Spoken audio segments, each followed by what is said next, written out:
Okay, welcome to section 4.3, writing equations in point slope form. And I know we're going a little out of order here, skipping 4.2. We'll come back to that next. But I just like the progression of this a little bit better. We learned about slope-intercept form.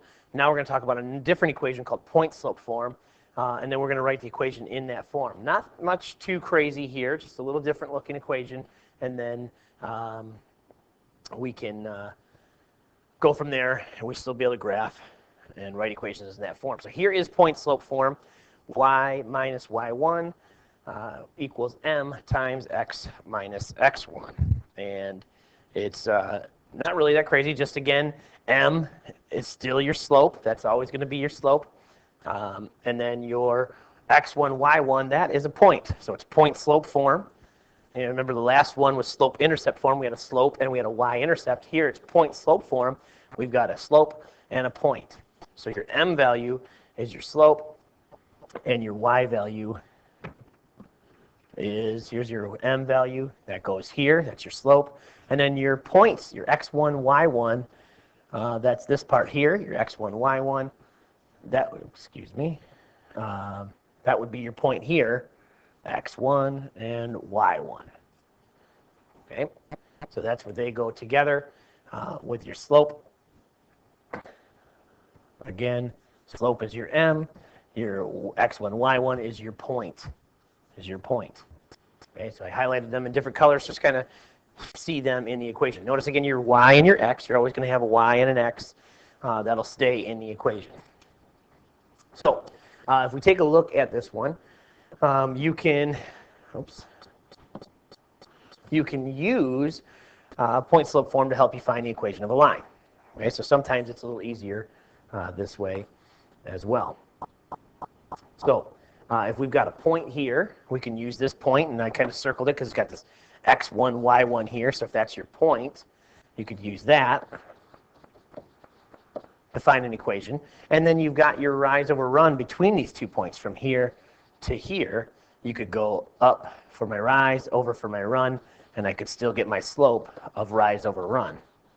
So using that, if I didn't have as much information, maybe they didn't give me the b value of where it crosses the y-intercept, but I could use point slope because they gave me a point, and I can have enough information to go. Okay, so let's go through this. Write an equation given a point and the slope. Okay, so the first thing you're going to do for step one is we're going to use the point slope form to start. Y minus y1 equals m times x minus x1. And that's why your notes are important, to just make sure that we are writing these down enough times so we understand and memorize them, because it's not that bad once you get it memorized. Again, your slope is your m value, and then you've got a point here, x1 and y1, that you've got to fill in that information. So basically that's step two. Step two becomes substitute the m and the coordinate of the given point. So you're going to give an m value, it's your slope. You're going to give it coordinates, that's your x1, y1, and plug them in. The only thing you have to be careful about here is just to watch the signs here, because as you look at that formula, there's a subtraction problem in there. It's x minus x1 and y minus y1. So if it's a negative, it's going to turn it to a positive because you'll have two negatives. So just be careful and watch the signs there. Okay? Let's do some examples. I'm going to skip right to example 2 here, just because a little bit too much going on there in number 1. We'll come back to that one in class, but let's look at this one. So write the equation in point slope for a line that passes through -1, 5 with slope -3. Then we're going to graph the equation. So I want to take you to the first part of the question, because that's going to tell you how they want the answer. So it says write the equation in point slope form. So I'm circling that because we're going to put it in, eventually our answer is going to be in point slope form. And if you remember, point slope form is y minus y1 equals m times x minus x1. So that's our point slope form. So our equation is eventually going to be in that form. They give us the point here, -1, 5. So this is my x1 comma y1. And they give us a slope of -3. So that would be my m, would be my slope. So I can easily plug in the equation here. Y minus 5, that's the y value over here, minus 5, equals my slope, they gave me that already, is negative 3. And then x minus my x value of the point, x minus x1. Well, x1 is over here at negative 1. So that's a minus minus 1. So what's going to happen to that? It's going to turn to a plus, right? Two negatives here make a positive. So our final answer then would be simply y minus 5 equals negative 3 times x plus 1. Okay? Now it goes into the graphing part. So instead of like in section 4.1 when we started with the y-intercept, here we're just going to start with the point that they give us, negative 1, 5. So I'm going to start at that point, negative 1 on x, 1, 2, 3, 4, 5 here. And that's my point. Now I'm going to use my slope, negative 3. And if I remember that it's rise over run here, remember my slope would then be negative 3 over 1. So now I'm going to be rising over run. I'm going to be going down 3 over 1. Down 3 to the right 1. Down 3 and to the right 1. And now I have a graph, a line that I can graph here through those. And remember, we extend our arrows. Okay, simple as that. And here, so we graphed it a little differently. And you notice you do cross the y-axis, and you could find your y-intercept that way. You can see it crosses that 2, so we could do it in slope-intercept form. Not going to do that here. Let's leave that alone. We'll come back to that sort of example on the next one. But here's your answer in point-slope form. And then we've got the graph of the line as well. All right, the next one, example 3 here. Well, let's write an equation in slope-intercept formula of the equation with x-intercept 4 and slope negative 3 over 2. Then graph it. So the big thing we have to look at here is, again, right in the front of the question, it says write in slope-intercept formula. So our answer should be in that formula. And if you remember, that is y equals mx plus b, if you remember from section 4.1. Okay? So we're going to write this answer is going to be in slope-intercept form. Well, they don't give us a y-intercept, so we're still going to have to use point-slope form and eventually change it back if we can. So they give us our slope. So we see there we have our slope here of m right here, negative 3 over 2. But we don't have another point.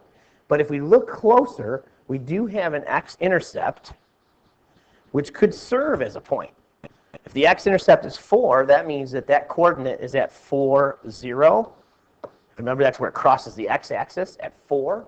And so your y-coordinate would be 0. So we actually do have a point, xy, and that could serve as your x1, y1 when we go into our equation here. So we don't have enough to go right to slope-intercept form, but eventually we can get there. We'll just have to use this point. And so let's start with what we've got, our slope, and our, they give us a point here. So we could go with point-slope form and do that, or we could go right to the graph. So let's do that first. Let's go right to the graph and see we've got our point 4, 0. Okay, so if I go to 4, 0, 1, 2, 3, 4 on the graph, I'm just doing this because it'll help us to get our final answer in slope-intercept form. And now graph it. I know I've got a slope of negative 3 over 2. Okay, and that's, remember, as our rise over run. So I'm going to rise at negative 3 and run 2. So I'm actually going down 3 and over 2. So if I plot these points, it's going to be from my point 4, 0, down 3 to the right 2, down 3 to the right 2. I'm going to run out of room, so I can go the other way. Remember, I can go up 3 and to the left 2, and that's fine too.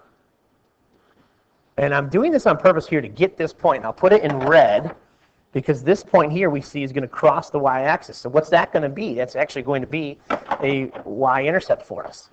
So I connect these for my graph, going through those points, and extending further and making nice arrows. Okay. Now I have enough information. We'll kind of talk about that because they want the answer in slope-intercept form. So I know I have to put it in y equals mx plus b form.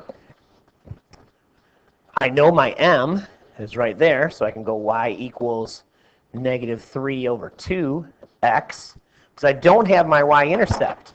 But technically, looking at the graph, I do. It's right there, because I graphed it.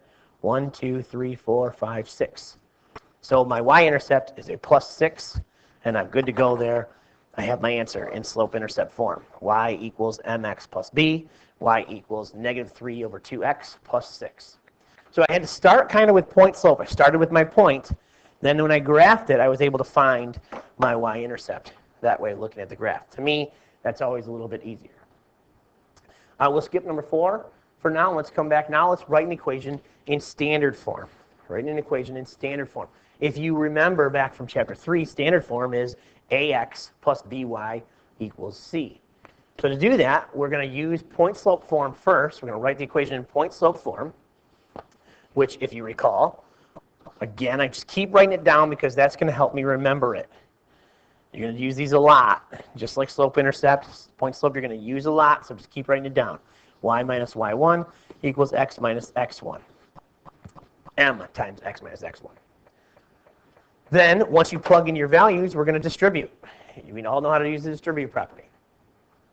And then finally, we're going to use algebra to get all variables on one side and all numbers on the other side. Because remember, all your variables are over on the A and B side, and your numbers are on the other side. So we're going to have to use algebra to solve for different variables and go from there. And then there's one more step. Step 4 is to get it in standard form, ax plus by equals c. So let's practice that, shall we? All right, write each equation in standard forms. Remember, we want to get it in this form here. Let's just do number 6. Number 6, okay? And the reason is we're already in point slope form. Both of these, I think, are already in point slope form, so we're ready to go. You've got a y minus y equals m times x minus x. So we're already in point slope form. So now we just have to do a little bit of work to separate it. So remember, we want to get our variables over here.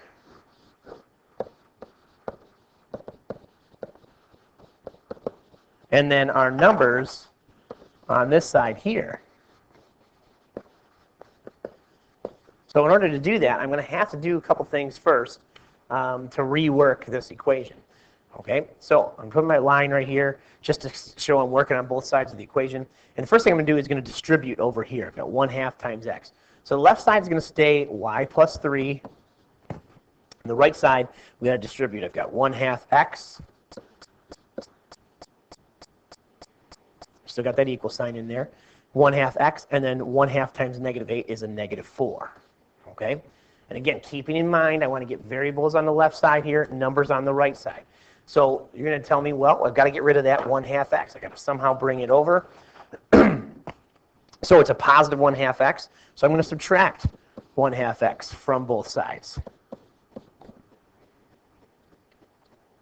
By doing that, now on the left-hand side here, I'm going to have negative 1/2 x. That's a plus y because there's no sign in front of it, so it's a positive y, plus 3.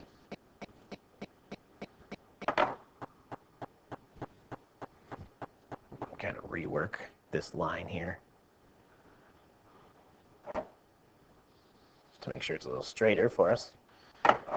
Still got that plus 3 over there, and I've got my equal sign, and then I've got just negative 4 over here now because I know that those canceled out. So I've just got negative 4. All right, so I'm close. I've got variables over here. I've got numbers on the right side. Still got to get rid of this 3. So I'm going to go ahead and subtract this 3 from both sides. And that should end up giving me a negative 1/2 x plus y equals a negative 7, because negative 4 and negative 3 equals negative 7. Okay, now I'm really close. I'm really close to being in standard form. It looks like I am. I've got an ax plus by equals c. However, if you remember your rules right here say you cannot have a negative for an a value. Remember that from back from chapter 3. You can't have a negative there. You also can't have a fraction. Okay, so we got to do some things to get rid of those. So remember again, just our rules over here. You can't be negative.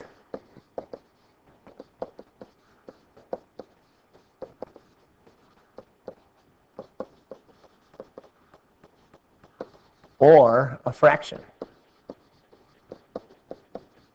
Remember, your b value can be negative, but it can't be a fraction, and your a value can't be, it cannot be negative. Your b value can, your a value cannot be negative, and that can't be a fraction. So let's first try and see what we would do. We know how to get rid of a fraction here, is if I multiplied all these things, both sides, by 2. That would get rid of the fractions, right? However, if I do that, it's still going to be negative. And since my a value can't be negative, I'm going to have to multiply it by a -2, because that will make it positive. Now when I distribute through, I can take this -2 times everything here. That's going to make that a positive x. -2 times y is going to be -2y. And like I said, remember, your b value can be negative. It's not your a value. And over here, -2 times -7 is a positive 14. Now we're in standard form, just how we want to be. ax plus by equals c. X minus 2y equals 14. Okay. All right. That takes us to the lesson summary. What is the equation for point-slope form of a line? We've written it down multiple times on your notes. You should be able to handle that one. And your practice problem here, given this equation, y minus 6 equals -2/3 times x plus 5. Just name the slope in that one, and then give me the point that's on the line. Just be careful with your signs, positives and negatives. That is it for section 4.3.